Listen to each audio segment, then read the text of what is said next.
Hello everyone, आज हम समझेंगे लॉ ऑफ एविडेंस कानून शहादत ऑर्डर 1984 के अंदर आर्टिकल 73 से लेकर आर्टिकल 76 तक जो डील करते हैं प्राइमरी और सेकेंडरी एविडेंस को।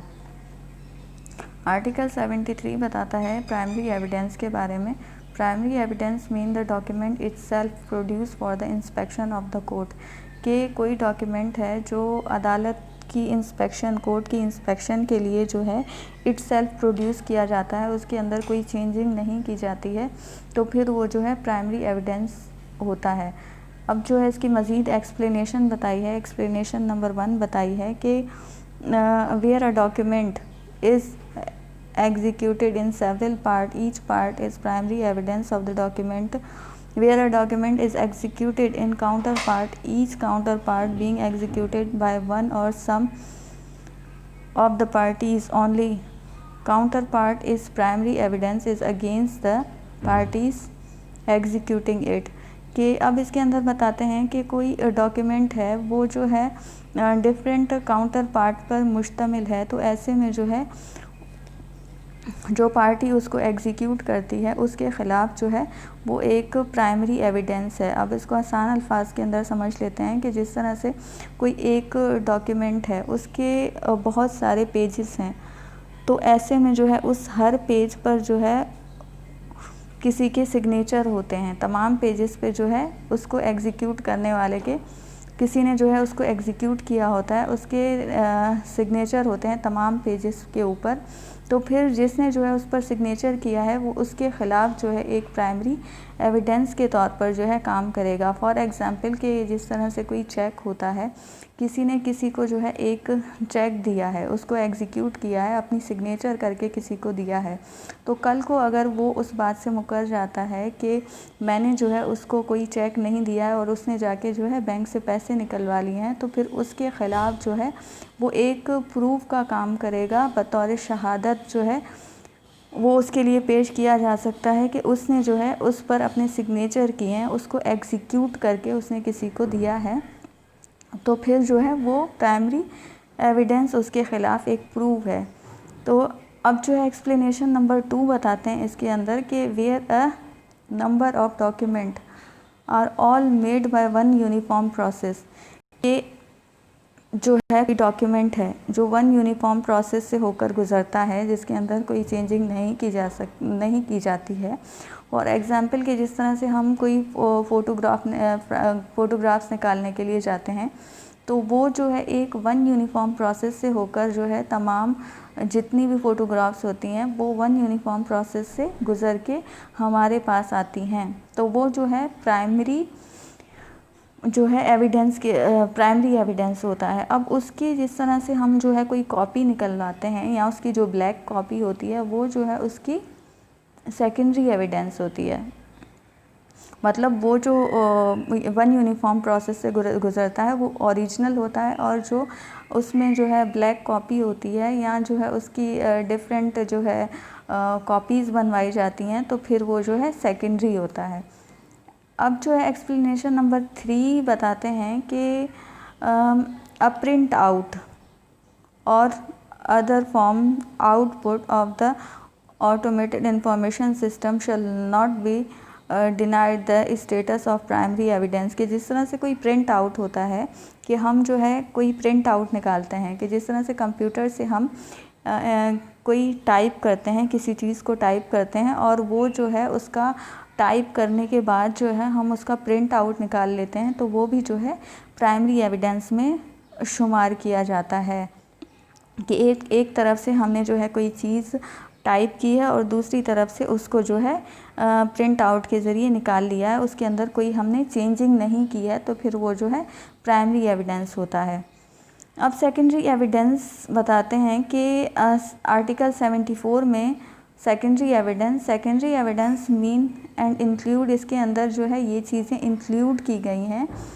सेकेंडरी एविडेंस में, जो सर्टिफाइड कॉपीज़ होती हैं। कोई ओरिजिनल डॉक्यूमेंट है उसकी कोई सर्टिफाइड कॉपी है, तो फिर वो भी जो है सेकेंडरी एविडेंस है।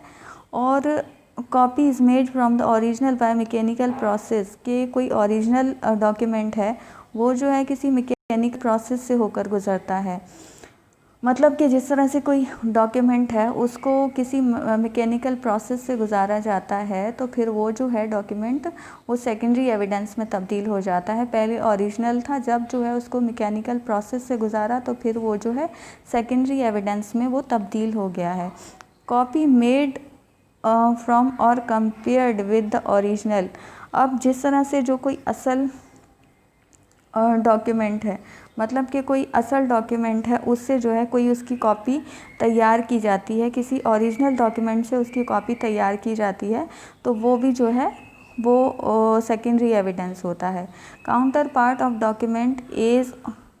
Against the party who did not execute them. और जो सेकेंडरी एविडेंस होते हैं,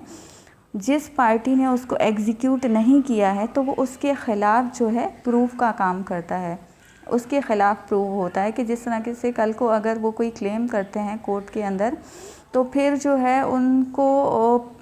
उनसे ये पूछा जाएगा कि आपने जो है उसको एग्जीक्यूट किया है। अगर उन्होंने जो है उसको एग्जीक्यूट नहीं किया होगा तो वो उनके ख़िलाफ़ जो है एक बतौर शहादत के तौर पर जो है सेकेंडरी एविडेंस जो है उनके ख़िलाफ़ बतौर शहादत उनके ख़िलाफ़ एक सबूत है, सबूत के तौर पर उनके ख़िलाफ़ पेश किया जाएगा। आर्टिकल 75 है कि proof document by primary evidence. और document must be prove by primary evidence except in the cases here in mention. के डॉक्यूमेंट ज़रूरी है कि किसी प्रोसीडिंग में कि उसमें जो है प्राइमरी एविडेंस के ज़रिए ही जो है केस को साबित किया जाता है। लेकिन कुछ केसेस इस तरह से होते हैं, उसकी कुछ एक्सेप्शन बताई हैं कि इन एक्सेप्शन, अगर ये कुछ एक्सेप्शन होंगी तो फिर सेकेंडरी एविडेंस जो है वो भी जो है एडमिसिबल हो जाएंगे।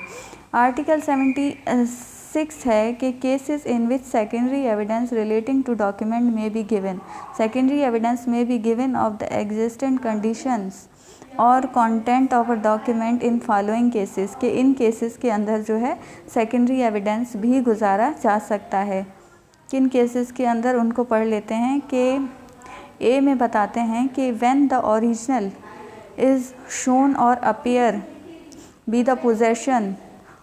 और power of the person against the whom document is sought to be proved. के जिसके ख़िलाफ़ जो है वो डॉक्यूमेंट को प्रूव करना है, वो जो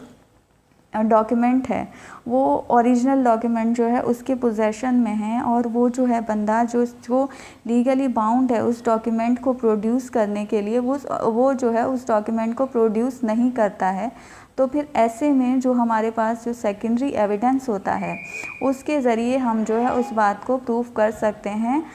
ये इसकी जो है एक्सेप्शन है। फिर बी के अंदर बताते हैं कि when the existent condition or contents of the original have been proved to be admitted in writing. कि अगर जो है जिसके ख़िलाफ़ कोई डॉक्यूमेंट प्रूव करना है उसने जो है उस डॉक्यूमेंट को एडमिट कर लिया है, जो ओरिजिनल डॉक्यूमेंट है उसको जो है किसी ने जो है अपोजिट पार्टी है जिसके ख़िलाफ़ जो है उस डॉक्यूमेंट को प्रूव करना है उसने उसको एडमिट कर दिया है इन राइटिंग, तो फिर ऐसे में जो है सेकेंडरी एविडेंस को जो है पेश किया जा सकता है, क्योंकि उसने जो है जो अगेंस्ट पार्टी है उसने उस बात को उस ओरिजिनल डॉक्यूमेंट को एडमिट कर लिया है, तो फिर जो है सेकेंडरी एविडेंस जो है बतौर शहादत पेश किया जा सकता है। When the original has been destroyed or lost. कि जब जो है ओरिजिनल डॉक्यूमेंट कहीं डिस्ट्रॉय हो जाता है या फिर जो है कहीं लॉस्ट हो जाता है, जिस तरह से जो है कोई जल जाता है या फिर कहीं गुम हो जाता है, तो फिर जो है ऐसे में जो सेकेंडरी एविडेंस होता है वो बतौर शहादत पेश किया जा सकता है। फिर ई है कि when the original is of such a nature is not be easily movable. कि किसी डॉक्यूमेंट की इस तरह की नेचर है कि वो ईज़िली मूव नहीं करवाया जा रहा है, कि बहुत सारे जिस तरह से कोई डॉक्यूमेंट हैं तो फिर उसको इजीली मूव नहीं किया जा सकता है, तो फिर ऐसे में भी जो है जिस तरह से कोई bulk of the original copies के जो डॉक्यूमेंट हैं उसके जो है बहुत सारी तादाद है ओरिजिनल डॉक्यूमेंट की, उसको इजीली मूव नहीं करवाया जा सकता है, bulk of the original copies हैं, तो फिर ऐसे में जो है सेकेंडरी जो डॉक्यूमेंट्स हैं उस पर जो है एविडेंस गुजारा जा सकता है। फिर एफ है कि when the original is public document with in the meaning of the article 85, कि जिस तरह से आर्टिकल 85 में बताया है कि जिस तरह से अगर कोई पब्लिक डॉक्यूमेंट है तो उसको आसानी के साथ जो है कोर्ट में प्रोड्यूस नहीं किया जा सकता है, तो फिर जो सेकेंडरी एविडेंस होता है उसके ज़रिए जो है उस पर वो जो है एडमिसिबल होगा, उस पर जो है शहादत गुजारी जा सकती है। When the original is a document of which is certified copies is permitted by is order और by any other law in force in Pakistan, के अगर जो है लॉ ने इस बात के लिए परमिट कर दिया है, इस बात के लिए इस बात के लिए जो है परमिशन देती है कि ओरिजिनल की जगह आप जो है सर्टिफाइड कॉपी का यूज़ कर सकते हैं, आप सर्टिफाइड कॉपी पर जो है शहादत गुजार सकते हैं, तो फिर जो है उस पर जो है सर्टिफाइड कॉपी पर शहादत गुजारी जा सकती है। When the original consist of numerous account, कि जहाँ पे जो है कोई बहुत सारे ओरिजिनल डॉक्यूमेंट है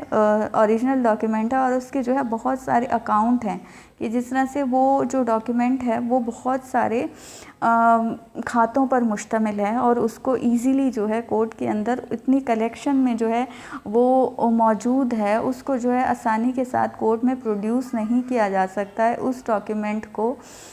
तो फिर ऐसे में जो है वो जो सेकेंडरी डॉक्यूमेंट होगा उसको जो है प्रोड्यूस किया जा सकता है, उस पर शहादत गुजारी जा सकती है। When in original document forming part of the judicial record is not available and only a certified copy thereof is available, certified copy of that certified copy shall also be admissible in secondary evidence, कि जब जो है कोई इस तरह का कोई judicial record है जो है ओरिजिनल जो है जिसका डॉक्यूमेंट अवेलेबल नहीं है उस टाइम पे, कोई जुडिशल रिकॉर्ड है उसका कोई ओरिजिनल डॉक्यूमेंट उस टाइम पे अवेलेबल नहीं है, सिर्फ जो है सर्टिफाइड कॉपी उसकी अवेलेबल है, तो ऐसे में जो है वो एडमिसिबल है शहादत के लिए, उसको सेकेंडरी एविडेंस, ऐसे में वो जो सेकेंडरी एविडेंस है वो बतौर शहादत अदालत में पेश किया जा सकता है। तो फ्रेंड्स, आज का जो हमारा टॉपिक था वो यहीं तक ही था। इससे मुतालिक अगर इससे रिलेटेड कोई क्वेश्चन है तो आप मुझसे कमेंट बॉक्स में पूछ सकते हैं। मिलते हैं नेक्स्ट वीडियो में।